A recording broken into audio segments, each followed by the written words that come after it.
Right. Hello, everyone. My name is Creighton Kellogg. I'm a fourth year medical student at VCOM Carolinas in Spartanburg, South Carolina. And today, this evening, I'm going to give a couple tips and answer a couple questions in terms of the medical school application for both AMCAS as well as AACOMAS for both MD and DO pre-med students.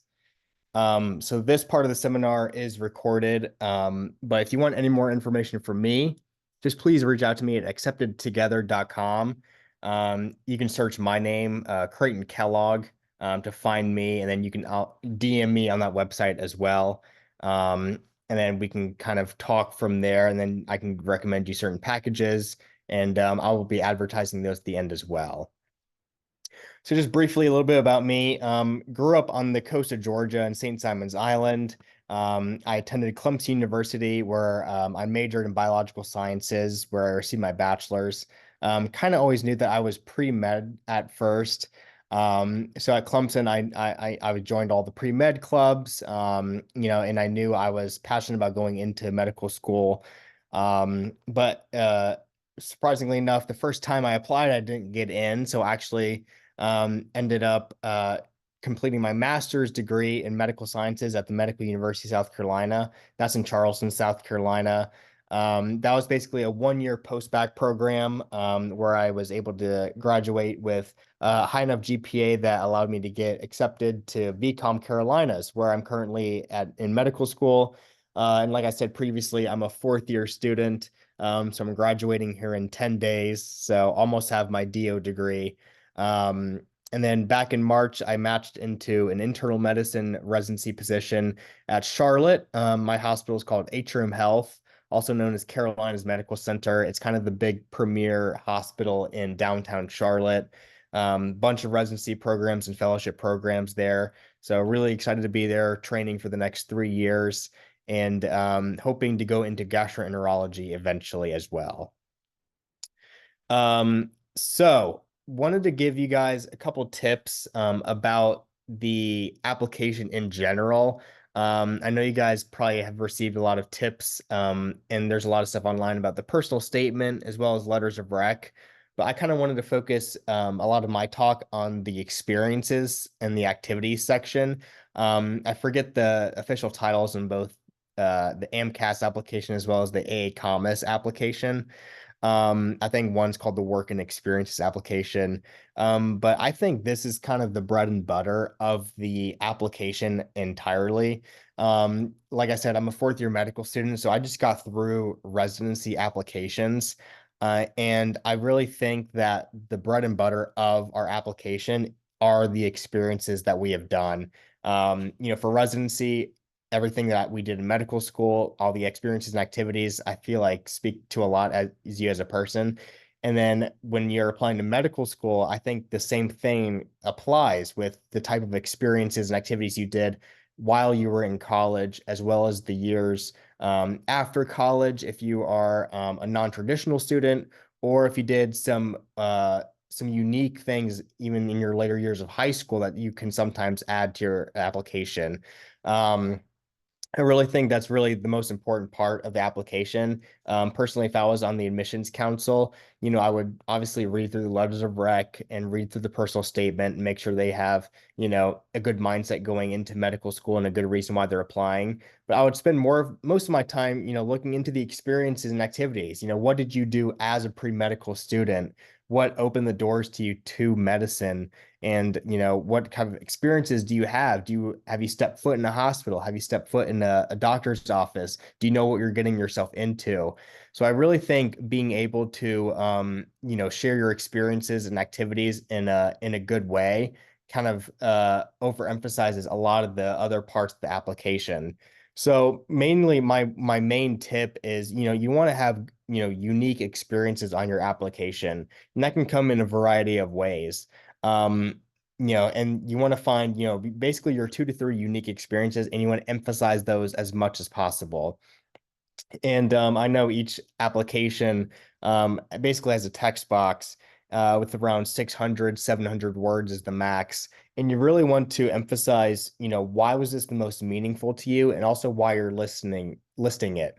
What did you learn from that experience? It comes to a time where, you have a bunch of experiences and activities, and you ask yourself, do you want to include this? Do you not want to include this? I think if you're comfortable talking about it in an interview, then you should be able to list it. If you were a general member of a club that you went to a couple meetings here and there over 4 years in college, and you can't really talk much about it in an interview question, I would probably leave that out of your experiences and activities. If you did something that you're very passionate about and that you could talk to forever and ever, with someone who's interviewing you in a medical school interview, I think you should definitely list it. And then within that text box, you need to emphasize what you specifically learned, as well as how do you think that possibly opened the doors to you going into medical school.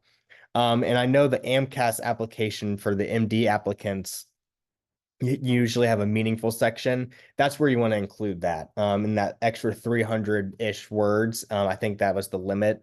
It's basically 2 to 3 sentences explaining why that was the most meaningful to you. If you are applying both MD and DO, or if you're applying just DO, you really need to emphasize on the DO application, you need to take those meaningful sentences and kind of combine it in a way in that text box, saying not only what you learned from that experience, but also why it was super impactful to you. Even if it's lower on your list, what did you gain from that experience or that activity that it kind of helped you prep to become a pre-medical student and eventually a medical student. So you really want to have unique experiences on your application that really helps you do that. Um, my second bullet point is, even if you don't have unique opportunities, like I just said, you want to find the most important ones and you want to emphasize that as best as you can. There's a lot of pre-medical students who do the same things. They scribe in the ER for this amount of time, or they shadow or they do research. Obviously, even though those are common stuff, you can actually make those unique sounding to you. For an example, personally, when I was a pre-medical student, I did a lot of shadowing, and that was kind of my forte in terms of what I did as a pre-medical student in my free time. I didn't do much research, did a little bit of volunteering, but I didn't work as a healthcare provider as in terms of like a scribe or an EMT, as compared to a lot of my medical school classmates did. So even though shadowing is a general experience and activity, I worded it in the way that it was unique to me because I was basically able to shadow this many type of fields. I was able to see this and this. I was able to see both in a hospital setting as well as an outpatient setting. I saw from everything from family medicine and internal medicine all the way to plastic surgery and vascular surgery, even as a pre-medical student. And I had a lot more shadowing hours than a lot of my peers. So that's my personal experience with what I did with shadowing. So even though shadowing isn't unique, basically everyone does shadowing. The way I did it was unique. And I was able to emphasize that on both my MD and DO applications. And I think that's what allowed me to get a couple interviews during the medical school application cycle.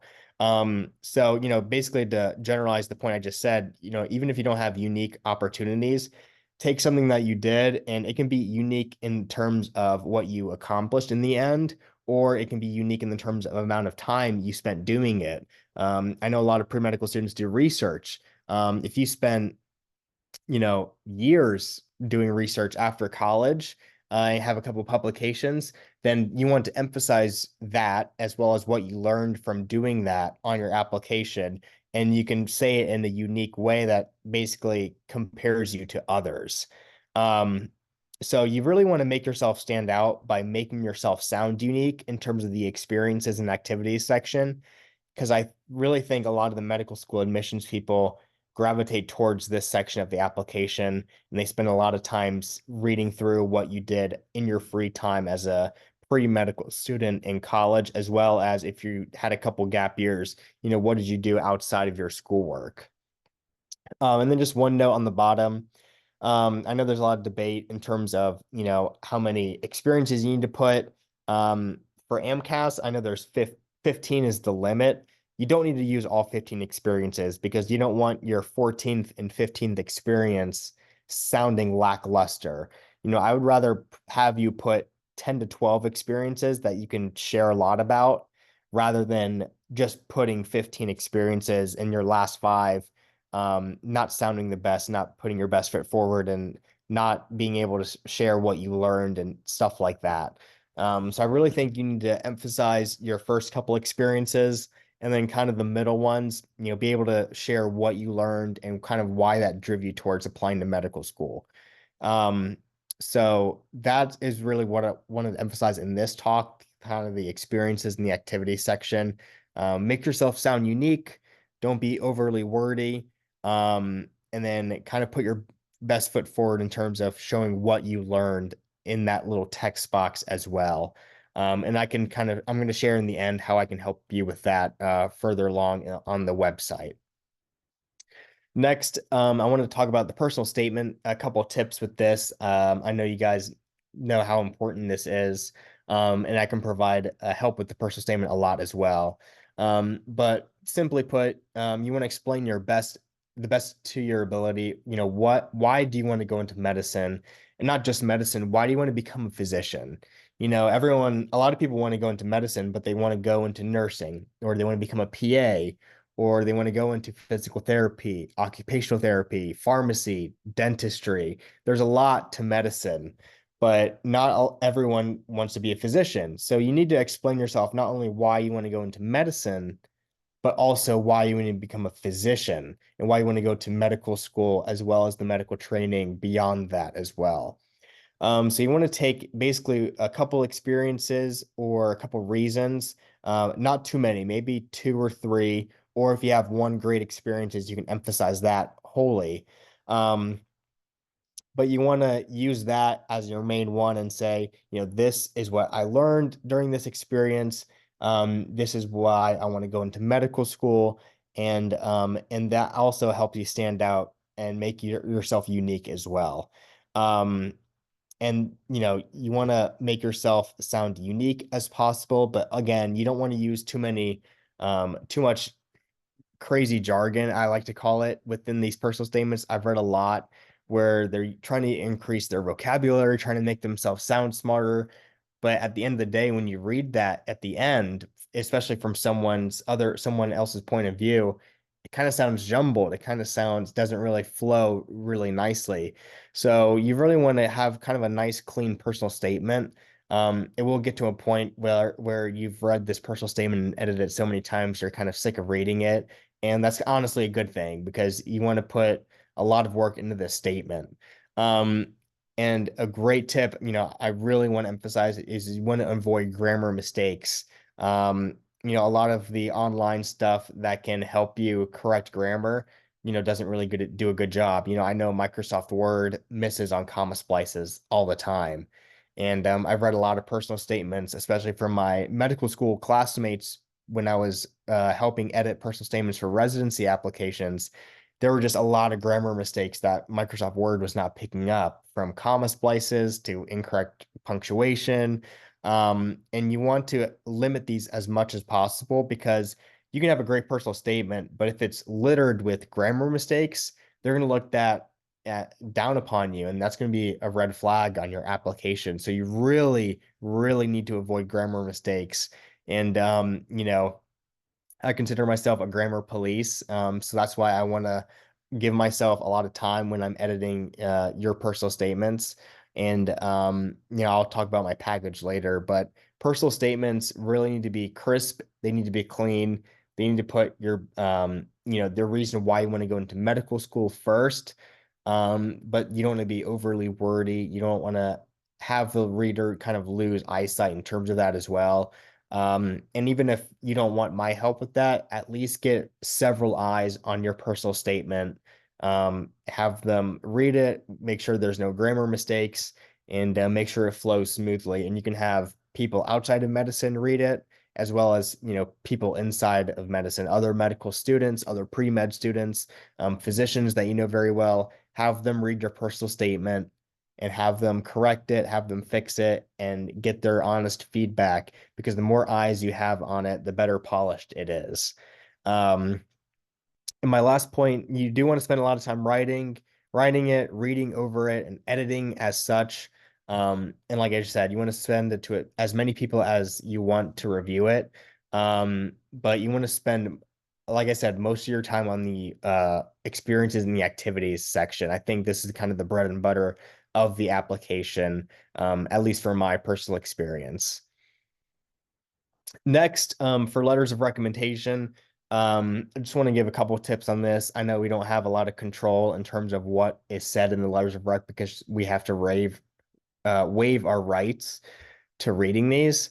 But you want to get letters from people you know best. This can be lecturers from your pre-medical classes, especially in college. Um, and then this is something I kind of learned as a pre-medical student. This was told to me by someone who was on a medical school admissions committee. You do want to try to have letters from those who have an MD or a DO degree, so basically a physician. Or if they're a lecturer, you want to make sure they have, if you can, a PhD degree. I had a great letter of recommendation from someone in one of my writing classes in college. And I had this person on the medical school admissions committee said, it's a great letter and all, but, the fact that that person doesn't have a doctorate degree, you're having people with doctorate degrees read a letter of recommendation for someone trying to get into a doctorate program. And when she said that, that made a lot of sense to me. So you do want to have people, if you can, to have doctorate degrees kind of write a great letter for you in terms of submitting it to the medical schools, because the people who are reading it, they do have doctorate degrees and it is a doctorate program. So you want to try it as best as possible to have that. I know that's always not always the case. Um, and sometimes you can have a letter that is not from a person who doesn't have a doctorate degree. And that's okay if you're kind of struggling to kind of gather these letters of recommendation. And another tip of advice is you want to ask for letters as early as possible. I faced this issue as both a pre-medical student as well as a medical student, from my preceptors in the hospital I worked with trying to apply to residency. You tell them, they said, yeah, of course, I'll get to it eventually, and then they forget about it because they're so busy. So you want to stay on top of it. The best way to do this is to give them a deadline. This can be a make-believe deadline. Obviously, there is one deadline for the application to be due. But just make up a deadline in your mind. Say, hey, I would really like to have this within, 2 weeks. If possible, if you could get that in as soon as possible, that'd be great. Thank you. So try and get those in as early as possible.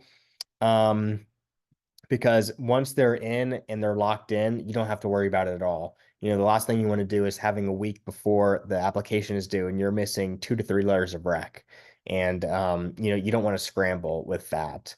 So try to get your letters and think about your letter writers as soon as possible. I know see the season's coming up, so try and get a couple ideas in your mind of who you want to ask, and kind of stay in touch with those people as well, so you're not forgotten about. And because I know letter writers are always so busy, so you want to stay on top of that as best you can.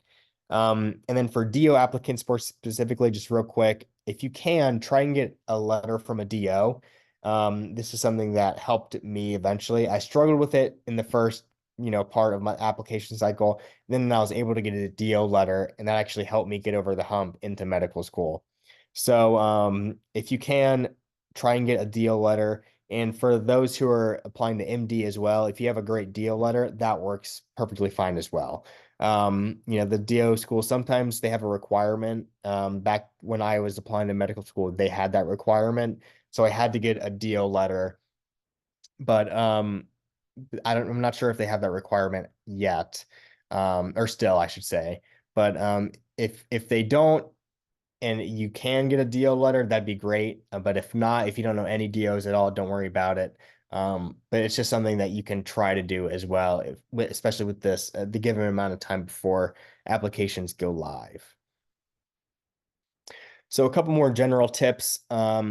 So if something is optional to write on your application, you still need to complete it. So obviously, I didn't have much experience with the COVID-19 response statement that I've seen in the AACOMAS application. I'm not sure if AMCAS has that or not, because I've already been reviewing a couple applications on the website. Um, I saw that it was optional as well. You still want to complete this, even though it takes extra time to write it, review it, edit it, send it to other people for them to review, because you don't want to apply to medical schools with them expecting this, see a COVID-19 response and you not having it. I would rather have you write and edit it and spend all these hours writing a COVID-19 response and sending it in and a medical school being like, okay, I don't really care about this. Everyone has it, whatever. I'd rather have you do that rather than not write one at all, apply to a medical school that is looking forward to seeing yours and them saying, oh, wow, this person didn't even write a response. So it really looks bad when there is optional stuff that you don't complete. So to the best of your ability, try and complete the optional stuff on your application as much as you can, to the best of your ability. Um, this is going back to the experiences. Another point, I want you to be as concise as possible and not too wordy. It is just listing your experiences. The admissions committee is basically just saying, okay, how many hours did this person put in? What was the experience? And then, oh, I'm not really sure about this experience. Let me see what this experience was. And that's where they read um, that little blurb that you guys put, the 600, 700 words. If you put one of your experiences as a camp counselor, admissions people tend to assume what a camp counselor does. So they'll probably honestly skip over reading that little section. But if you put something that has kind of an obscure title to it, they're going to go straight down to reading what you did and what your jobs were. So that's where you want to be concise as possible. Just state, I did this, I did that. This is what I learned from this experience, and so on and so forth. So you don't want to be too wordy because you do want to get the point across really easily, because you do only have a certain amount of character or word limits. Um, and then for the achievements section, really just list the achievements. If you were like on president's list or dean's list, honestly, just list them and state achieved for getting a whatever GPA for this semester, period. You don't really need to, go into depth about achievements. Um, but if you do, just provide a very brief one-liner about how you achieved that achievement. They're really just going to browse through these really quickly, because, all these admissions people have, tens, if not hundreds of applications to review, and they want to read your personal statement as well as the letters of recommendation from physicians just like them. And then they're going to browse through your experiences section as well as your achievements. So they're really going to be really quick with reading these. So you don't want to be overly wordy in these sections. And you kind of want to get your point across. And a lot of one recommendation I do have is instead of saying using complete sentences, saying, during this experience, blah, blah, blah, say dash, helped do this, dash, educated these people on blah, blah, blah.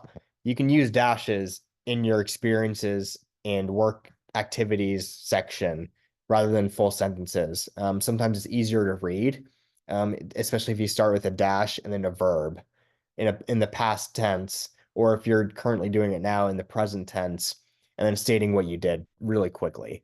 It's nicer to read, easier to read, and they're not really too worried about, polished grammar in these experiences. They just want to see what you're doing in your free time as a pre-med student. So, okay, so those are kind of my general tips for an application. And then these are my packages on the Accepted Together website. I kind of already mentioned a lot of these. So I will read your personal statement and edit it to the best of my ability. And then the same thing for all these applications for both the DO application, MD application, as well as the PA application editing. Really just looking for grammar mistakes, kind of helping you kind of say, oh, this experience is great. This experience, maybe add a little bit to it, or if you can't, maybe you should leave it out. Helping picking and choosing certain activities and experiences for you guys to include in. But really, I'm just helping you guys edit your application to the best of my ability. And the way those work is I spend a lot of time offline editing those, and then we'll meet for an hour or two, and then I'll share my changes with you at that time and kind of walk you through the entire application and all the changes I did. You guys are paying a decent amount of money for me to help you with this, and I just don't want to send you back just a document with my changes. I want to walk you through and say, this is what I think that you should change it to. And obviously, all of my changes and recommendations are optional to you guys. If you don't think that change is necessary, then you don't have to make it at all. So that's what I offer in terms of the personal statement and the application editing. I've already helped one student with her application editing, and she asked if I'm going to help with the secondary applications as well. And I said, sure. So I created a package for that. So if you have 1 to 2 secondary applications, you can choose the cheaper option. But if you're having, if you're a A+ student and you're getting all these secondary applications, and you want me to review all of them, then choose the bigger option, and I'll spend more time reviewing all of your answers, editing them, prepping them, and making sure they're polished to a medical school admissions committee, reader. So obviously my 1 to 5 packages are really what I want to hone on, because I love editing applications and essays, looking at grammar mistakes, kind of polishing everything, and providing a point of view, especially as someone who's gone through medical school and knowing what medical school admissions committees want to see on an application. And then my other 2 packages, I'm offering interview preparation. This can be kind of like a mock interview as well. I've gone through not only medical school interviews, but residency interviews as well.